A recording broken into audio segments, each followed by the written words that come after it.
రేపటి నుంచి జిల్లాలో పర్యటించనున్నారు సీఎం రేవంత్ రెడ్డి. రేపు ఉదయం మహబూబ్ నగర్ లో పార్టీ అభ్యర్థి వంశీచంద్రరెడ్డి నామినేషన్ కార్యక్రమంలో పాల్గొననున్నారు. ఆయన రేపు సాయంత్రం మహబూబాబాద్ లో జరిగే బహిరంగ సభలో పాల్గొంటారు.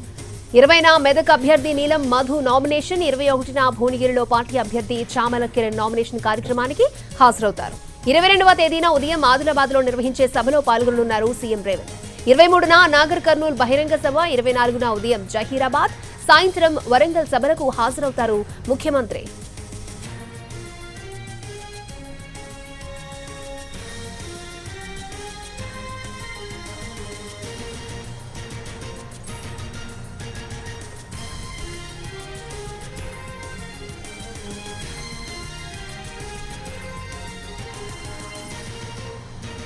రేపటి నుంచి జిల్లాల్లో పర్యటించనున్నారు సీఎం రేవంత్ రెడ్డి. రేపు ఉదయం మహబూబ్ నగర్ లో పార్టీ అభ్యర్థి వంశీచంద్రరెడ్డి నామినేషన్ కార్యక్రమంలో పాల్గొంటారు రేవంత్. రైట్, ఇదే అంశానికి సంబంధించి పూర్తి డీటెయిల్స్ మా ప్రతినిధి చారి మనకు అందిస్తారు. చారి, నామినేషన్ల ఈ రోజు నుంచి ప్రారంభమవుతున్నటువంటి నేపథ్యంలో కాంగ్రెస్ పార్టీ అభ్యర్థుల నామినేషన్లకు సంబంధించినటువంటి ప్రక్రియని చాలా ప్రతిష్టాత్మకంగా నిర్వహించాలనుకున్నారు. భారీగా ర్యాలీలను నిర్వహిస్తూ ఎన్నికల ప్రచారానికి కూడా శంకారావం పూరించాలనేటువంటి ఆలోచనలో కాంగ్రెస్ నాయకత్వం ఉంది. దీంట్లో భాగంగానే రేపు మహబూబ్ నగర్ కి సీఎం రేవంత్ రెడ్డి వెళ్తున్నారు. అక్కడ పార్టీ అభ్యర్థి వంశీచంద్ర నామినేషన్ వేస్తారు. అదే నామినేషన్ ర్యాలీ తర్వాత మహబూబ్ నగర్ లో నిర్వహించేటువంటి కార్నర్ మీటింగ్ లో పాల్గొంటారు. అదే రేపు సాయంత్రం మహబూబాబాద్ లో జరిగేటువంటి బహిరంగ సభలో పాల్గొంటారు.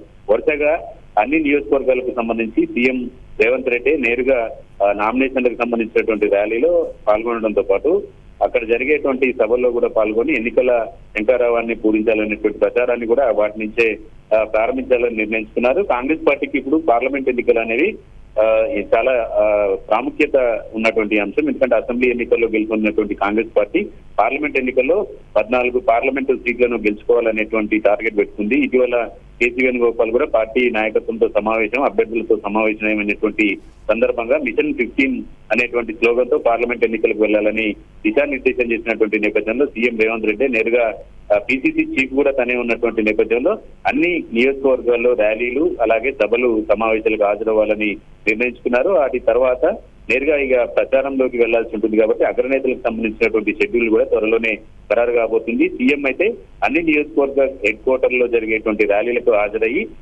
ఎన్నికల ప్రచారాన్ని ప్రారంభించాలని నిర్ణయించుకున్నారు. దానికి ప్రకారమే షెడ్యూల్ ఖరారైంది. ఓకే చారి.